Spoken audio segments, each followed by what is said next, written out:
Mungkin dia sedang bergabung untuk bagaimana cara menghancurkan yang namanya Nikita Mirzani.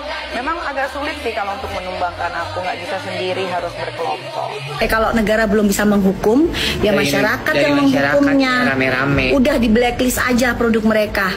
Gitu. Apalagi yang belum berjalan proses hukumnya. Misal DRL yang udah jelas jual suplemen tomat putih yang ternyata tomat putihnya ebol-ebol.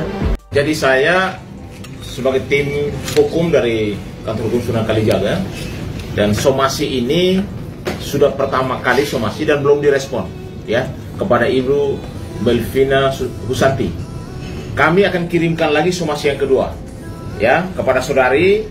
Jangan bercanda ya, karena klien kami ini punya profesi yang mana dia juga merasa bahwa ini sangat merugikan dirinya. Opini yang sesat di masyarakat itu menjadi konsumsi yang negatif, sehingga merugikan klien kami secara nama baiknya dan juga usahanya. Ya, kepada saudari, ya kami sudah layangkan somasi pertama, dan yang saya sampaikan bahwa di sini ada dugaan ya pelanggaran Undang-Undang ITE pasal 27A. Setiap orang dengan sengaja menyerang kehormatan atau nama baik orang lain dengan cara menuduh suatu hal dengan maksud supaya hal tersebut diketahui umum dan bentuk informasi elektronik atau dokumen elektronik yang dilakukan melalui sistem elektronik. Pasal 45 ayat 4. Setiap orang yang dengan sengaja menyerang kehormatan atau nama baik orang lain dengan cara menuduhkan suatu hal dengan maksud supaya hal tersebut diketahui umum dalam bentuk informasi elektronik dan atau dokumen elektronik yang dilakukan melalui sistem elektronik sebagaimana dimaksud dalam pasal 27A dengan pidana penjara paling lama 2 tahun dan denda 400 juta rupiah.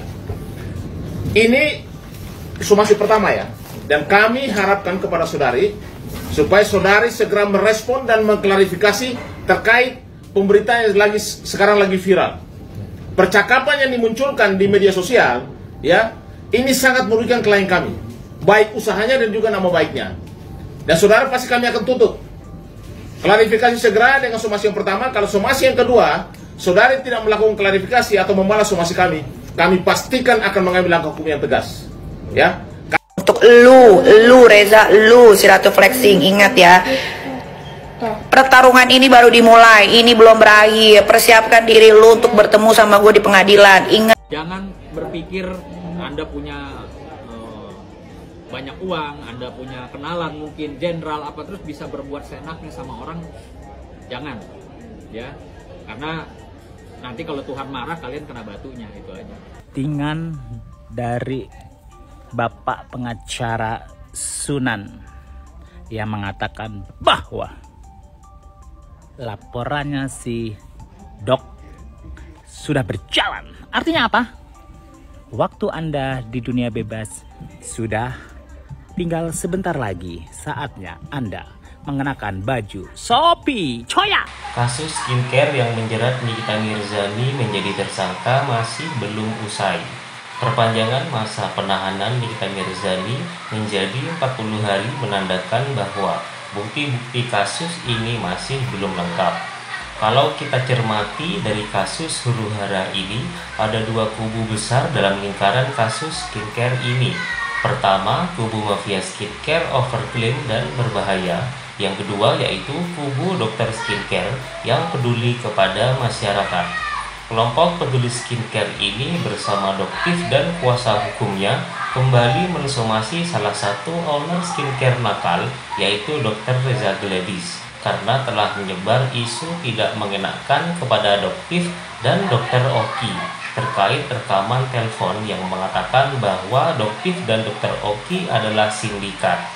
Dalam kasus ini, menurut Hotman Paris, bukti yang dijadikan Dr. Reza untuk menjerat Nikita Mirzani juga merupakan rekaman telepon yang secara hukum bukti itu tidak sah karena melanggar unsur pidana. Sejauh ini, kasus skincare akan segera berbalik arah ketika nanti digelar sidang pengadilan Nikita Mirzani yang akan berpeluang membebaskan Nikita Mirzani dan berbalik mencobloskan para mafia-mafia skincare ke balik jeruji besi. Baik banget ya, gua tadi nemuin VT soal Bang Hotman katanya ini bisa membuat pelapor menjadi terlapor. Video yang tadi itu sebenarnya gue potong. Kalau kalian dengar atau tahu sampai akhir, katanya Bang Hotman ini menemukan fakta-fakta baru yang bisa membuat pelapor menjadi terlapor. Sebetulnya kita orang awam pun para netizen melihatnya nggak perlu ada fakta-fakta baru pun, tapi kita melihat ada beberapa hal yang janggal di sini. Pertama, ini sebenarnya kasus pemerasan atau penyuapan atau penjebakan, benar nggak? Satu itu. Terus yang kedua, dengan menjadi 40 hari ke depan, itu artinya bukti itu belum lengkap. Dan setelah diperpanjang ini, sampai sekarang pun belum ada pelimpahan P21 ke kejaksaan. Artinya sampai detik ini pun bukti belum lengkap juga. Lalu yang ketiga nih, gue bingung. Yang namanya pemerasan, itu biasanya tidak bisa dicicil dan tidak bisa negosiasi. Segitu ya segitu. Bener nggak? Tapi ini kenyataannya dicicil lah 2 kali, lalu negosiasi lah kayak gitu. Lalu yang terakhir nih yang gue dengar, ada rekaman suara yang mengatakan bahwa Mail pertamanya menolak RG. Laporan di kepolisian itu bukan akhir dari segalanya. Ingat, masih ada pengadilan. Jelas Nikita Mirzani berpesan sebelum dirinya menjalani masa tahanan di rutan Polda Metro Jaya, dirinya berpesan bahwa akan menunggu para mafia skincare untuk berdebat secara hukum di pengadilan nanti. Keyakinan Nikita Mirzani ini juga diperkuat dengan ketidakhadirannya para owner skincare nakal yang diundang dalam acara dengar pendapat di DPR RI bersama Doktif. Nyatanya, owner yang diduga melakukan penipuan kepada masyarakat itu tidak hadir satupun pada kegiatan tersebut. Netizen meyakini pembelaan yang dilakukan Sunan Kalijaga adalah benar. Owner skincare nakal yang suka flexing, sampai hari ini mereka hanya berlindung dengan kekayaan mereka. Namun menurut Sunan, di dalam hukum, uang tidak bisa dijadikan tameng untuk mereka. Kebenaran akan segera terungkap, Nikita Mirzani akan segera menghirup udara bebas. Kita ada obrolan bang. Ya mana dia kan lagi acara, dia cuma telepon bang minta tolong tunda, ya saya tunda. Terus saya bilang, Nik bagaimana ceritanya, bagaimana saya itu tidak kenal dengan seseorang ini. Jadi di dalam hukum itu, niat itu kunci dari persoalan. Terpaksa saya buka, niatnya tidak pernah ada. Bagaimana orang bisa melakukan peristiwa? Niat saja tidak ada, kenal aja tidak ada. Bagaimana dia bisa melakukan niat untuk melakukan sebuah perbuatan? Jadi begini ya, di sini justru dijadikan momentum atau masyarakat khususnya kita semua bisa melihat bahwa ya para pengusaha skincare yang jelas-jelas diundang resmi ya oleh Komisi 6 DPR RI pada hari ini tidak ada satupun yang hadir. Ya, ada apa? Pertanyaannya ada apa? Ini jelas membuat satu tanda tanya besar.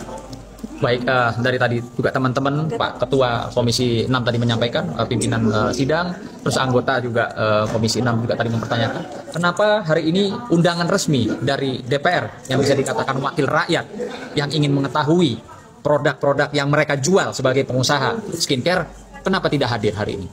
Ya.